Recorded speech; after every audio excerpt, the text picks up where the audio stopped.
హవ్వలోని మనము 5 విషయాల్ని ఈరోజు మనము తెలుసుకుందాము. హవ్వ బైబిల్ గ్రంథంలో లేదా ఈ సమస్త సృష్టిలో మొట్టమొదటి స్త్రీ. ఈ విషయాలను మనము ఆదికాండము 2వ అధ్యాయం 21వ వచనము 22వ వచనంలో మనం చూడగలుగుతాం.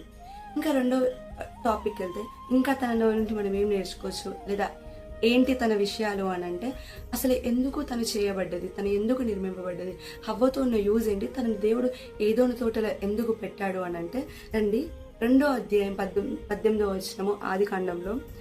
మరియు దేవుడైన యెహోవా నరుడు ఒంటరిగా నుండుట మంచిది కాదు, వానికి సాటి అయిన సహాయమును వాని కొరకు చేయుదుననుకొనెను. రెండవదిగా హవ్వ ఎందుకు చేయబడ్డదంటే సాటి అయిన సహాయము కొరకు, అనగా ఆదాముకు సహాయము నిమిత్తము హవ్వ చేయబడి ఉన్నది. ఈరోజు ప్రతి స్త్రీ కూడా అంతే, సాటి అయిన సహాయం కొరకు, అనగా వాళ్ళని క్రీస్తులో ప్రోత్సహించడానికి, సమస్త పనుల్లో సహాయము చేయడానికి అందరము చేయబడి ఉన్నాము.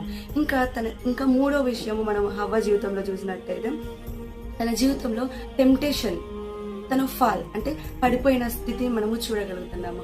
ఎప్పుడైతే దుష్టుడు సర్పం విషయంలో తన దగ్గరికి వచ్చి తనని మోసం చేయడానికి ప్రయత్నిస్తాడు, ఆ పండు ఆమె కనులకు ఎంతో రమ్యంగా కనిపించిందట. అప్పుడు తనని తీసుకొని అప్పుడు దుష్టుడు ఎంతగానో భ్రమ పెట్టాడు ఆమెని, నువ్వు ఇది తినడంతోనే దేవతల వల్ల అయిపోతావు అంటూ ఎన్నో ఎన్నో ఎన్నో మయమర్పించాడు. ఈరోజు మీ జీవితంలో అట్లాంటి వ్యక్తులు ఎవరైనా ఉన్నట్టయితే చాలా జాగ్రత్తగా ఉండండి. ఎప్పుడు మన దుష్టులు మనం చెడు కోరేటట్టు ఉండరు. కొంతమంది మన మంచి కోరినట్టు కూడా కోరి మన పక్కనే ఉంటారు, కానీ వారు మనకు చెడు చేసేలాగా చూస్తారు. అది హవ్వ గ్రహించలేదు, పండు తిన్నది, వెంటనే పాపంలో పడిపోయింది. తను తినడమే కాకుండా ఆదాము కూడా తీసుకెళ్ళింది. మూడో విషయం అవ్వలో మనం చూస్తున్నాము, they are temptations and fall. నాలుగో విషయం మనం అవ్వలో నుండి చూద్దాము, అదే కాన్సిక్వెన్సెస్ ఆఫ్ సిన్, అంటే పాపము నుండి వచ్చిన పరిణామాలు. మనందరికీ తెలుసు, ఇదే ఆదికాండము 3వ అధ్యాయం 16వ వచనం నుండి 19వ వచనం వరకు ఆయన హవ్వను శపిస్తాడనమాట. ఆయన స్త్రీతో నీ ప్రయాసమును నీ గర్భవేదను నేను మిక్కిలి హెచ్చించదను. ఇలా చదువుకుంటూ వెళ్తే దయచేసి మీరందరూ చదువుకోండి. ఆదికాండము 3వ అధ్యాయం 16వ వచనం నుంచి 19వ వచనం వరకు హవ్వను శపించడం జరుగుతుంది. అంటే పాపముకి ఖచ్చితంగా శాపం అనేది ఉంటుంది. పాపం ద్వారా ఎన్నో నష్టాలు మనం పొందుకుంటాము.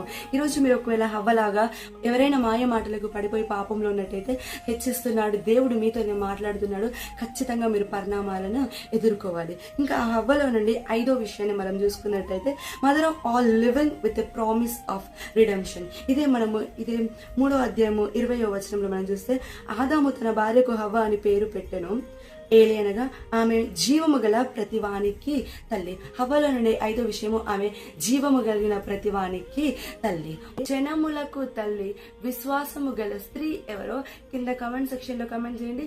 రేపు మనం ఆమె గురించి డిస్కస్ చేసుకుందాము.